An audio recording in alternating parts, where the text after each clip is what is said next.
जय हिंद दोस्तों, कैसे हैं आप सब। आज हम बात करेंगे दक्षिण गोवा के बारे में, यानी कि साउथ गोवा में हमको कहाँ घूमना है, कैसे साउथ गोवा को पूरा एक्सप्लोर करना है, कितने दिन का ट्रिप बनाना है, टोटल खर्चा कितना आएगा, एकोमोडेशन की क्या फैसिलिटीज है, खाने पीने का क्या व्यवस्था है, इन सारी चीजों के बारे में आज हम बात करेंगे। तो बने रहिए वीडियो में मेरे साथ। तो चलिए प्रारंभ करते हैं। दोस्तों वीडियो स्टार्ट करने से पहले एक चीज मैं ये बताना चाहूंगा कि मैंने आपको नॉर्थ गोवा के बारे में पूरी कंप्लीट इन्फॉर्मेशन ऑलरेडी दे चुकी थी, जिसमें हम जाने थे कि हमको कहाँ रुकना है, खाने पीने की क्या व्यवस्था है, एकोमोडेशन का चार्ज क्या है, कितने दिन का स्टे बनाना चाहिए और कहाँ घूमना चाहिए। ये सारी चीजें मैंने आपको एक वीडियो में बता चुकी थी, जिसमें आप चलिए दोस्तों वीडियो स्टार्ट करते हैं। सबसे पहले आज की हम यानी कि साउथ गोवा हमको कैसे घूमना है। दोस्तों थोड़ा सा डिफरेंशिएट कर लेते हैं कि हमको नॉर्थ गोवा और हमको साउथ गोवा में फर्क क्या है। दोस्तों अगर आप नॉर्थ गोवा घूमते हैं तो आपको माहौल, आपको क्राउड और आपको बैचलर पार्टी ये सब करने का आपको वहाँ को मिलेगा, लेकिन ये सारी चीजें आपको साउथ गोवा में भी मिलेंगी। लेकिन यहाँ पे साउथ गोवा क्राउडलेस है, यानी कि अगर आप भीड़ भाड़ पसंद नहीं करना चाहते, आप शांतिपूर्वक घूमना चाहते हैं, अच्छी तरीके से एक्सप्लोर करना है साउथ गोवा को, अगर आप कपल्स हैं तो कपल्स के लिए मैं यही रिकमेंड करूंगा कि आप साउथ गोवा में ही घूमिए। तो आपको ये चीज समझ में आ गई कि साउथ गोवा में क्राउड कम होती है, नॉर्थ गोवा में क्राउड ज्यादा होती है। जो फैसिलिटी नॉर्थ गोवा में है वही सारी फैसिलिटी साउथ गोवा में भी है। बस यहाँ पे एक और बड़ा डिफरेंस आता है, वो है आपका एक्सपेंडिचर का, यानी कि अगर आप नॉर्थ गोवा में रुकते हैं तो थोड़ी सी आपको बजट कम पड़ेगी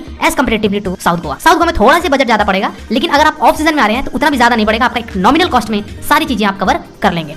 चलिए बात करते हैं दोस्तों कि हम साउथ गोवा में अगर घूमना चाहते हैं, फैमिली हो, कपल्स हो या फिर अगर बैचलर्स भी हैं तो भी आप साउथ गोवा घूम सकते हैं। लेकिन यहाँ पे सबसे पहला प्रश्न आता है कि हम साउथ गोवा पहुंचे कैसे। दोस्तों अगर आप साउथ गोवा आते हैं तो आपका नियरेस्ट रेलवे स्टेशन है वास्को डी गामा, या फिर अगर आपको वास्को तक ट्रेन नहीं मिलती है तो फिर आप मडगांव उतर सकते हैं। मडगांव से उतर जाइए, बाहर आकर आप स्कूटी लेना चाहते हैं तो स्कूटी ले लीजिए, या फिर अगर आप बस से आना चाहते हैं तो आप बस से भी आ सकते हैं। लेकिन यही कहूंगा कि अगर आप स्कूटी ले लेंगे तो आप आराम से पूरी गोवा को घूम लेंगे। दोस्तों स्कूटी कहाँ मिलेगी, कैसे मिलेगी, स्कूटी लेने से पहले किन किन बातों का ध्यान रखना है, उसकी वीडियो में मैं ऑलरेडी बना चुका हूँ। तो आई बटन में आपके पास उस वीडियो की लिंक है, आप वहाँ विजिट करके स्कूटी के बारे में भी पूरा आप वीडियो देख सकते हैं। चलिए दोस्तों अगर आप फ्लाइट से आते हैं तो फ्लाइट भी आपका वास्को डी गामा में है। वास्को डी गामा एयरपोर्ट उतर के आप वहाँ भी बाहर बहुत सारे एजेंट होते हैं जो कि स्कूटी आपको प्रोवाइड कराते हैं, तो स्कूटी आप ले लीजिए। स्कूटी की कॉस्ट क्या है वो सारी चीजें मैंने उस वीडियो में आपको बता दी है, जो कि आई बटन में आपके पास लिंक मिल जाएगी। तो स्कूटी ले लीजिए और आप साउथ गोवा आ जाइए। सबसे बड़ा प्रश्न अब फिर आता है कि हम साउथ गोवा में स्टे कहाँ करें, एकोमोडेशन कहाँ करें। साउथ गोवा में ढेर सारे बीच हैं, सबसे फेमस और सबसे अच्छा और सबसे सस्ते होटल वाले अगर मैं बीच की बात करूँ वो है आपका पालोलेम बीच। दोस्तों पालोलेम बीच में अगर आप ठहरते हैं तो उसके हम पहले एडवांटेज की बात करते हैं। दोस्तों पालोलेम बीच में सबसे पहला चीज तो ये कि बहुत बड़ा बीच है वो। दूसरा चीज ये कि अगर आपको ब्यूटी पसंद है, अगर आपको वहाँ पे बीच का आनंद उठाना है, वहाँ पे कुछ एक्टिविटीज करनी है, तो फिर आप पालोलेम बीच ही स्टे करिए। बहुत सारे वहाँ पे होटल्स और आपको रिजॉर्ट मिल जाएंगे बीच से लगे हुए ही, तो वहाँ भी आप स्टे कर सकते हैं। अगर मैं कॉस्ट की बात करूँ दोस्तों तो आपका ये लगभग 1000 से 1500 रुपए के बीच आपको होटल मिल जाएंगे। जनरली जो कपल्स होते हैं वो पालोलेम बीच में ही ठहरना ज्यादा पसंद करते हैं, क्योंकि उनको वहाँ का ब्यूटी, वहाँ का नेचर बहुत अच्छा लगता है और बहुत ही शानदार नजारा रहता है। अगर आप डॉल्फिन राइड करना चाहते हैं तो आपके लिए पालोलेम बीच ही बेस्ट है। तो अगर आप उसमें इंटरेस्ट रखते हैं डॉल्फिन राइड में, तो आप डॉल्फिन राइड भी कर सकते हैं। चलिए दोस्तों दूसरे बीच की बात करते हैं, वो है आपका कोलवा बीच। दोस्तों कोलवा बीच में भी एकोमोडेशन की फैसिलिटी बहुत ज्यादा है, रिजॉर्ट्स बहुत ज्यादा हैं, सस्ते सस्ते आपको रिजॉर्ट और सस्ते सस्ते आपको होटल्स मिल जाएंगे। कॉस्ट की अगर बात करूं तो दोस्तों वही 1000 से 2000 तक आपको आराम से उस रेंज में बहुत सारे होटल्स रिजॉर्ट देखने को मिल जाएंगे। दोस्तों बात करते हैं थोड़ा सा यहाँ पे कि कोलवा बीच में क्या फेमस है। तो कोलवा बीच में दोस्तों सबसे पहली चीज है कि नाइट पार्टी के लिए सबसे ज्यादा फेमस है। अगर आप नाइट पार्टी करना चाहते हैं, या फिर अगर मैं बात करूँ आप कसिनो पब में भी अगर आप जाना चाहते हैं तो कोलवा बीच आपके लिए बेस्ट है। वहाँ पे भी आप ठहर के वो सारी चीज को एक्सप्लोर कर सकते हैं। दूसरी चीज यहाँ पे दोस्तों अगर आप शॉपिंग करना चाहते हैं तो कोलवा बीच आपके लिए बेस्ट है, क्योंकि यहाँ पे शॉपिंग के ढेर सारे आपको शॉप्स मिल जाएंगे, ढेर सारे आपको ऑप्शन मिल जाएंगे, हर प्रकार के आप शॉपिंग कर सकते हैं। और तीसरी चीज दोस्तों की इंडियन टूरिस्ट जो है वो कोलवा बीच में ही स्टे करना पसंद करते हैं, क्योंकि वहाँ पे नाइट पार्टी और शॉपिंग का उनके पास ऑप्शन मिल जाता है। बहुत सारे वहाँ पे वाटर स्पोर्ट्स एक्टिविटी भी आप कर सकते हैं। तो कोलवा बीच अगर आप रुकना चाहते हैं तो कोलवा बीच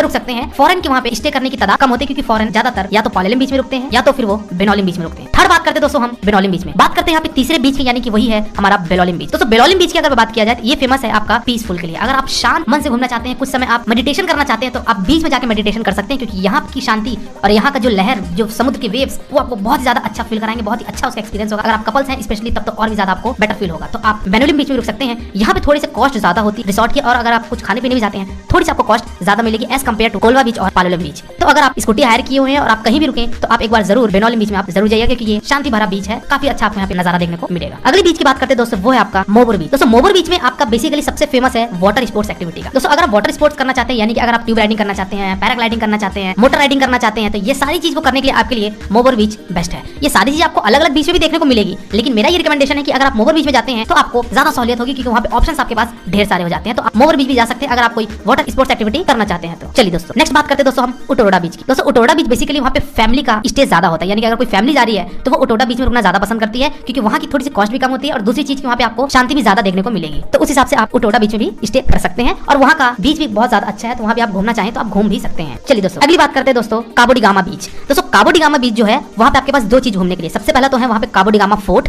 जो कि वहाँ पे एक किला है। हालांकि आज वो किला पूरी तरीके से बना नहीं हुआ क्योंकि काफी उसके पार्ट टूट चुके हैं। कहा जाता है कि जब श्री राम वनवास के लिए निकले थे तो वो काबो डी गामा फोर्ट में अपना ठहराव किए, तो वहाँ भी आप जा सकते हैं। और दूसरी चीज ये कि वहाँ की बीच भी पीसफुल के लिए फेमस है। अगर आप शांति भरा बीच चाहते हैं, बिल्कुल भीड़ भाड़ नहीं चाहते हैं, तो आप काबो डी गामा बीच भी आप जा सकते हैं। अगली बीच की बात करता हूं दोस्तों, और फेमस बीच और आप लोगों के लिए अगर आप फोटोशूट में इंटरेस्ट रखते हैं तो उसकी मैं बात करता हूँ, वो है आपका डोना पॉला बीच। दोस्तों डोना पॉला बीच जो है वहाँ पे सेल्फी पॉइंट बना हुआ है, जो कि काफी अच्छा नेचर आपको देखने को मिलेगा। तो वहाँ पे आप फोटोग्राफी करा सकते हैं, बहुत अच्छा वहाँ का सीन है, बहुत अच्छा व्यू है। तो अगर आप फोटोशूट में इंटरेस्ट रखते हैं तो आपके लिए बेस्ट है डोना पॉला बीच। तो वहाँ भी आप जाके फोटोशूट करवा सकते हैं, वहाँ का सीन देख सकते हैं और कुछ समय आप वहाँ भी दे सकते हैं, वहाँ भी घूम सकते हैं। चलिए दोस्तों अगले बीच की बात करते हैं दोस्तों, वो है आपका कोला बीच। दोस्तों कुछ कपल्स कोला बीच में भी रुकते हैं। अगर आप ट्रिप में आए हुए हैं कपल्स के साथ तो आप कोला बीच भी जा सकते हैं। होटल्स भी यहाँ पे बहुत सारे मिल जाएंगे, रिसोर्ट भी आपको मिल जाएंगे, तो यहाँ भी आप ठहर सकते हैं। तो जो भी आपको सुटेबल लगे इन सारी जगह पे आपको मैंने बता दिया। तो दोस्तों ये सारे मेजर बीच थे, जो फेमस बीच है वो सारे मैंने नाम लिया है। तो साउथ गोवा में ढेर सारे बीच, लेकिन मैं सारे बीच को कवर नहीं कर रहा हूँ। अगर आप इतने बीच में घूम लेते हैं, 7-8 बीच में भी अगर आप कवर कर लेते हैं तो आपके लिए सफिशिएंट है पूरा साउथ गोवा को एंजॉय करने के लिए और एक्सप्लोर करने के लिए। चलिए दोस्तों अगली बात करते हैं दोस्तों कि हम साउथ गोवा में खाना पीना कहाँ खाएंगे और खाने पीने की कॉस्ट क्या है। दोस्तों जैसा कि मैंने आपको बताया कि आप पालोलिम बीच या फिर आप कोलवा बीच दोनों जगह आप रुक सकते हैं। तो दोनों जगह आपको अगर खाने पीने की कॉस्ट की बात करो दोस्तों, तो आपको आराम से 150 से 200 रुपए आपको थाली सिस्टम के हिसाब से आपको खाना मिल जाएगा। तो अगर आप वहाँ रुकना चाहते हैं और वहाँ एक्सप्लोर करना चाहते हैं, वहाँ अपना एकोमोडेशन लेते हैं, तो आप आराम से वहाँ रुक सकते हैं और आपको रेस्टोरेंट के भी काफी ज्यादा ऑप्शन मिल जाएंगे। चलिए दोस्तों बात करते हैं कि हमको साउथ गोवा में और कौन सी चीज घूमना है। दोस्तों सबसे फेमस, सबसे मेजर, सबसे इंपॉर्टेंट वो है आपका दूधसागर वाटरफॉल। दोस्तों अगर आप साउथ गोवा आए हुए हैं और आप दूधसागर वाटरफॉल को बिना घूमे अगर आप वापस जाते हैं तो आपकी यात्रा अधूरी रह जाती है। क्योंकि दोस्तों अगर आपने दूधसागर वाटरफॉल नहीं गया है, यानी कि आपने सबसे बड़ा नजारा छोड़ दिया अपने लाइफ का। और यहाँ जाने के लिए अगर आपके खर्चे की बात करूँ तो ये खर्चा अलग होता है। और दूसरी चीज ये कि अगर आप दूधसागर वाटरफॉल जाना चाहते हैं तो उसके लिए आप एक दिन सेपरेटली और ऐड करिएगा अपने ट्रिप में, क्योंकि दूधसागर वाटरफॉल के लिए आपको एक दिन तो पूरा लग ही जाएगा, क्योंकि वहाँ जाना थोड़ा सा कठिन है। और दूसरी चीज ये कि अगर आप जाते हैं तो आराम से एक्सप्लोर करके आइएगा। दोस्तों आज की वीडियो में मैं दूधसागर वाटरफॉल को कवर नहीं करूंगा, क्योंकि दूधसागर वाटरफॉल का जाने का एक अलग से सेपरेट वीडियो बनाऊं तो ज्यादा अच्छा होगा, क्योंकि वहाँ के जाने की प्रणाली अलग है, वहाँ के खर्चे अलग है, टिकट का क्या फेयर है, कैसे सुमो हमको लेंगे। अगर आप ट्रेन से जाना चाहते हैं दूधसागर वाटरफॉल तो आप ट्रेन से कैसे पहुंचेंगे, कैसे हम बाई रोड जाएंगे, ये सारी चीजें मैं एक सेपरेट वीडियो ला दूंगा, जो कि 1 से 2 दिन के बाद आपको वीडियो वो भी मिल जाएगी। चलिए दोस्तों बात करते हैं कि हमको साउथ गोवा में कितने दिन का ठहराव करना चाहिए। दोस्तों अगर आप साउथ गोवा में जो मैंने अभी बीच बताया आपको 7 से 8 बीच, वो 7 से 8 बीच अगर आप घूमना चाहते हैं तो उसके लिए आपके लिए 2 से 3 दिन सफिशिएंट है। और अगर आप दूधसागर को भी इंक्लूड करना चाहते हैं तो आप 4 दिन इंक्लूड कर लीजिए।